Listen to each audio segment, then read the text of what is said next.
전기요금과 난방비 인상으로 도민들이 겪는 어려움을 돕기 위해 지역 국회의원과 오영훈 지사가 긴급 정책 간담회를 열었습니다. 또 제주형 행정체제 개편 등 현안 문제 해결에도 협력하기로 했습니다. 송원일 기자입니다. 제주도민들이 겪는 민생 문제 해결을 위해 민주당 제주도당의 요청으로 열린 제주도와의 정책 간담회.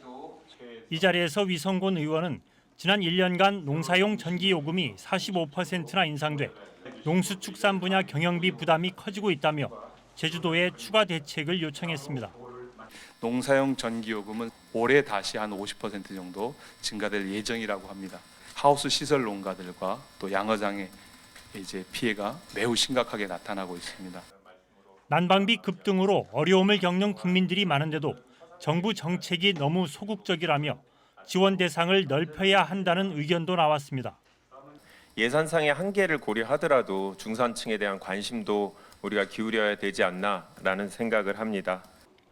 제주의 현안인 제주형 행정체제 도입과 7단계 제도 개선 과제를 담은 제주특별법 개정을 위해서는 함께 협력하기로 했습니다.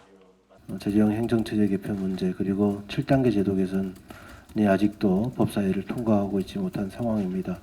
이런 문제에 대해서 국회 차원의 또 도정과의 어떤 협력을 통해서 제도 개선 과제는 지금 법사위에 있는데 조속한 시일 내에 법사위를 통과시킬 수 있도록 이렇게 하겠습니다. 제주도는 최근 한파로 농작물이 얻은 피해 실태를 정확히 파악하기 위해 조사 기간을 이달 말까지 연장할 수 있도록 정부와 협의해 줄 것을 요청했습니다. 또 민간 우주산업 육성과 분산에너지 특구 지정 등 신산업을 위해 국회 입법 절차가 필요한 만큼 함께 힘을 모으기로 했습니다. MBC 뉴스 송원일입니다. 제주에서는 코로나19 확진자가 어제 하루 256명 발생한 데 이어 오늘은 오후 5시 기준 138명이 추가됐습니다.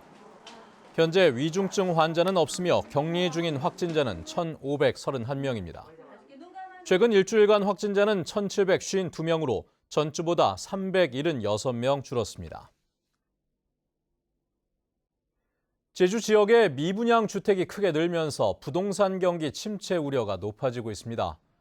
국토교통부에 따르면 지난해 12월 기준 미분양 주택은 1,600여 채로 1년 전 800여 채보다 갑절 늘었고 관련 통계가 작성된 2007년 이후 최고치를 기록했습니다. 특히 악성 미분양으로 불리는 준공후 미분양 주택도 668채로 나타났습니다.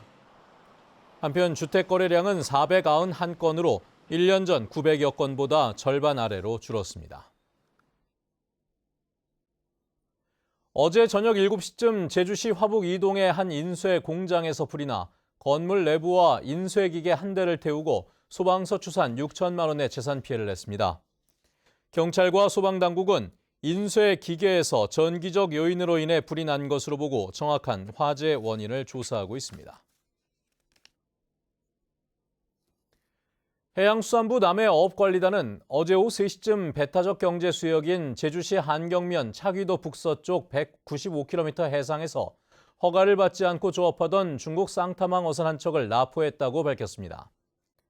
남해어업관리단은 해당 어선을 제주항 인근 해역으로 압송해 조사하고 혐의가 확인되면 담보금을 부과할 예정입니다. 제주 지역에서 직장 내 괴롭힘을 당했다는 진정이 늘어나고 있습니다. 광주지방고용노동청에 따르면 지난해 제주에서 접수된 직장 내 괴롭힘 진정은 129건으로 재작년보다 27% 늘었습니다.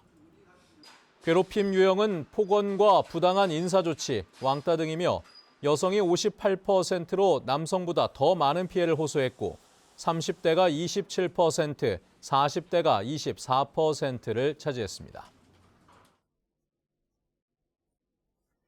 제주도는 올해 공공주택 보급과 도로 건설, 보행 환경 개선 등을 위해 1,600억 원을 투입합니다.